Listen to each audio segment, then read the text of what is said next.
Welcome to this edition of News Today, a series in which we discuss and briefly analyze the important news of the day.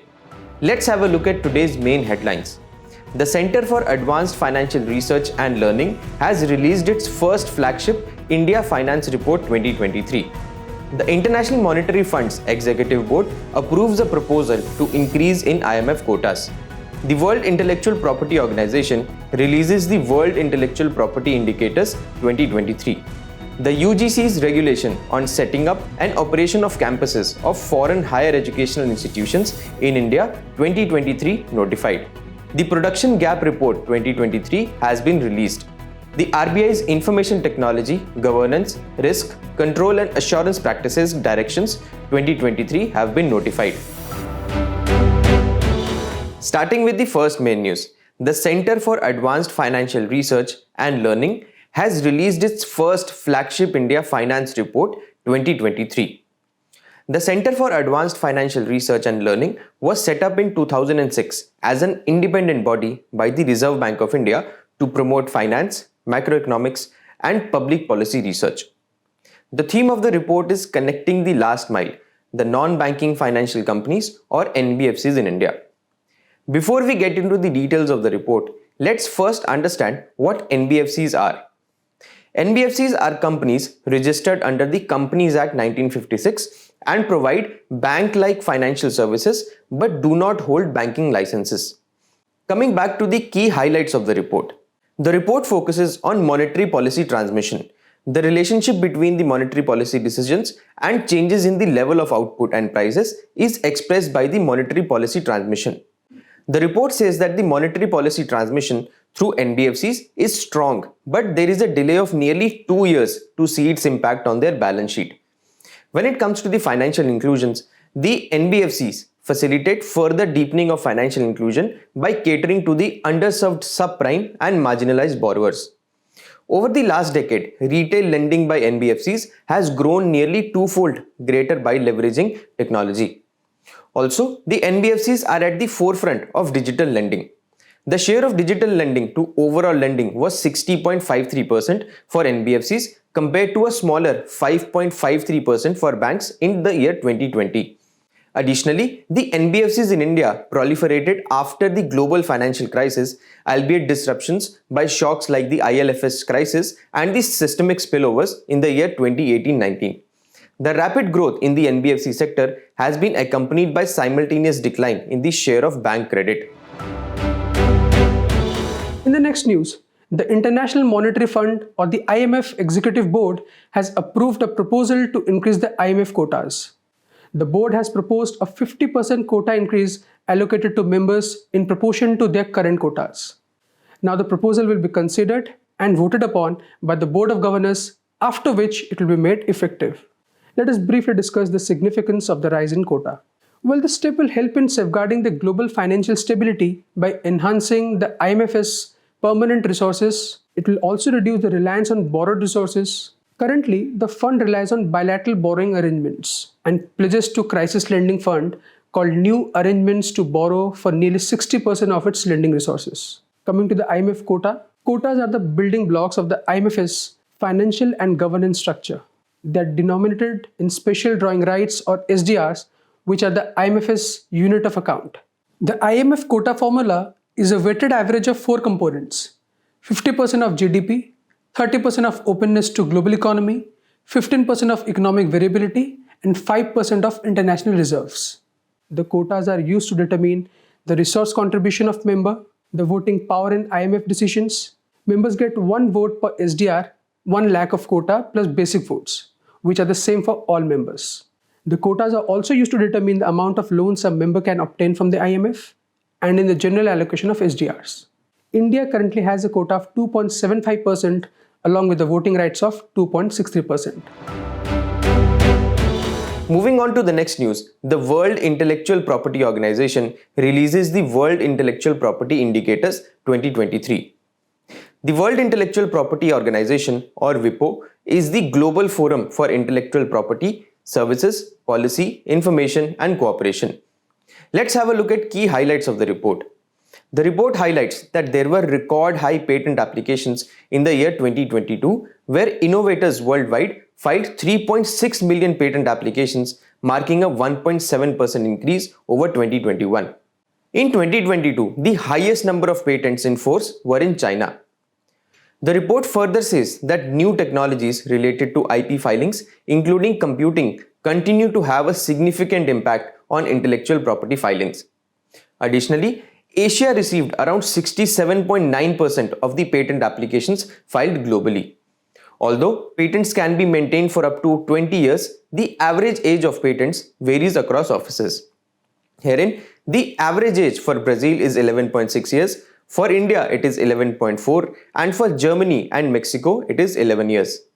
Coming to the India-specific findings, India experienced its sixth consecutive year of growth, with patent filings surging by 25% in the year 2022, which is the fastest increase since the year 2005. Let's have a look at some initiatives which led to higher patent filing in India. Firstly, the fee concessions like a 10% rebate on online filing and an 80% fee concession for startups. Also, the scheme for facilitating startups' intellectual property protection, patent analysis and management system, and party to patent cooperation treaty are some other noteworthy initiatives. Moving to the next news. The University Grants Commission, or the UGC, has notified regulations for setting up and operation of campuses of foreign higher educational institutions, or FHEIs, in India.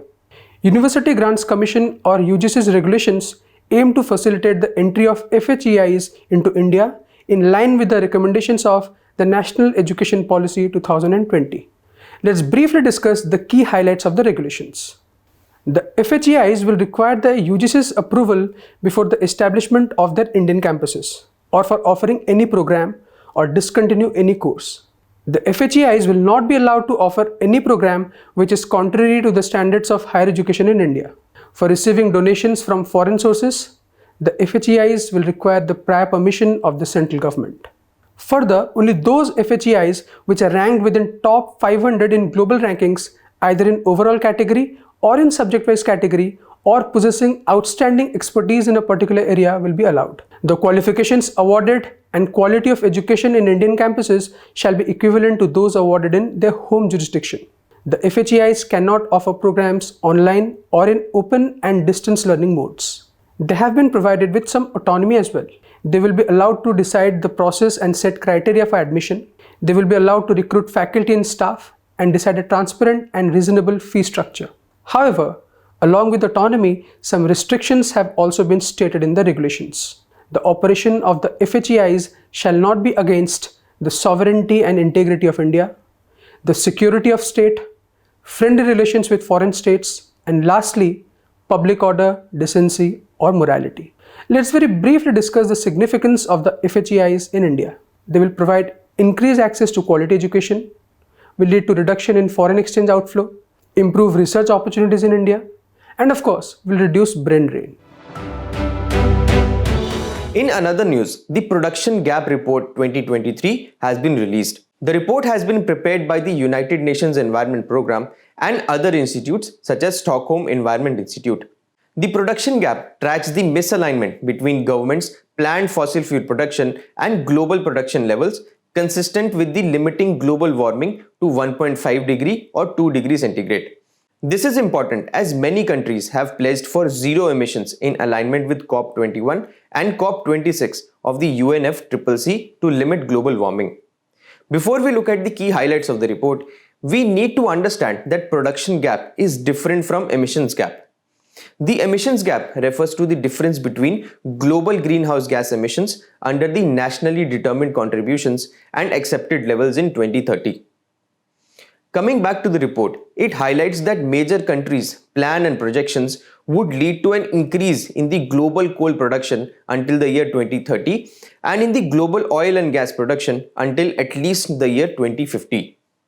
It includes countries like Australia, Brazil, Canada, China, India, and UAE, to name a few. Having said this, there are certain recommendations, including adopting a near long-term reduction targets in fossil fuel production, also An equitable transition away from the fossil fuel production must recognize countries' differentiated responsibilities and capabilities. Additionally, governments with greater transition capacity should aim for more ambitious reductions and help finance the transition processes in countries with limited capabilities. Before we conclude this news, let's have a look at some of the initiatives. At the global level, steps like the Global Methane Pledge, Powering Past Coal Alliance, Just Energy Transition Partnerships have been taken. At the Indian level, Panchamrit targets declared at COP26, Mission Lifestyle for Environment, and National Action Plan on Climate Change are some of the noteworthy steps. Recently, the RBI Information Technology Governance, Risk, Controls and Assurance Practices Direction 2023 have been notified. The Reserve Bank of India has issued it under the Banking Regulation Act 1949, the RBI Act 1934 and the Credit Information Companies Regulation Act 2005. The directions aim to improve the IT governance of banking and financial institutions. They will come into effect from April 1st, 2024. Coming to the key highlights of the directions. The directions will be applicable to banks, NBFCs, credit information companies, and all India financial institutions such as NABARD, whereas they will not be applicable to local area banks and NBFC core investment companies. Coming to the key directions for the regulating entities. The regulating entities will have to establish a robust IT governance framework to enhance operational resilience in their IT systems and infrastructure. Regarding cyber protection plan, they must establish both all India security policy and a cyber security policy.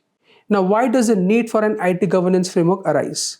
Well, there is a need to protect critical infrastructure like banking and financial services, as any disruption in these sectors will have a domino effect over other economic activities.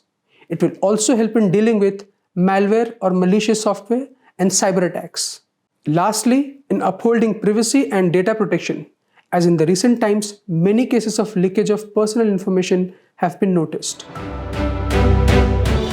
The place in the news today is Ethiopia, the capital of which is Addis, Ababa. Recently, the 6th session of India-Ethiopia Joint Trade Committee was successfully held in Addis, Ababa in Ethiopia. Coming to the political boundaries of Ethiopia, well, Ethiopia is a landlocked country in the Horn of Africa. The other countries which lie in the Horn of Africa are Djibouti, Eritrea, and Somalia.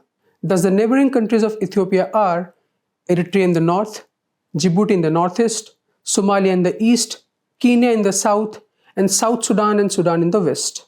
Let's very briefly go through the geographical features. Its major rivers are Blue Nile and Awash River, while Lake Tana is its major lake. Ras Tashin is its highest peak. As we conclude today's main news, let's go through some quick updates. The Electoral Trust Scheme was notified in 2013 to facilitate donations to political parties by corporates and individuals. Any Indian citizen or India-registered company can donate to an electoral trust. The Innovations for Defense Excellence under the Ministry of Defense and US Department of Defense organized the first India-US Defense Acceleration Ecosystem or INDUS-X Investors Meet at New Delhi. The logo, website and brochure of the National Cooperative Organics Limited was recently launched. The National Cooperative Organics Limited was established in January 2023 under the Multi-State Cooperative Societies Act 2002. The International Energy Agency cited India's Energy Conservation Building Code as a notable exception among developing countries. The code was released by the Bureau of Energy Efficiency under the Ministry of Power. The Hanle and Merak observatories in Ladakh spotted an intense red aurora. Auroras are patterns of bright light in the sky that are seen when particles ejected by the sun interact with the magnetic field around the earth. A study in Lancet Oncology has revealed that the Servavac vaccine by the Serum Institute of India elicits a comparable immune response to Merck's Gardasil vaccine. In the QS World University Rankings Asia 2024, 856 institutions were showcased from 25 countries and territories. Andhra Pradesh Forest Department has given permissions to the NGO to set up a gallery at Kondavidu Fort. It was constructed by the Prolaya Vemma Reddy, who was the founder of the Reddy dynasty. Before we go, it's time to put your knowledge to the test in today's segment of Test Your Learning.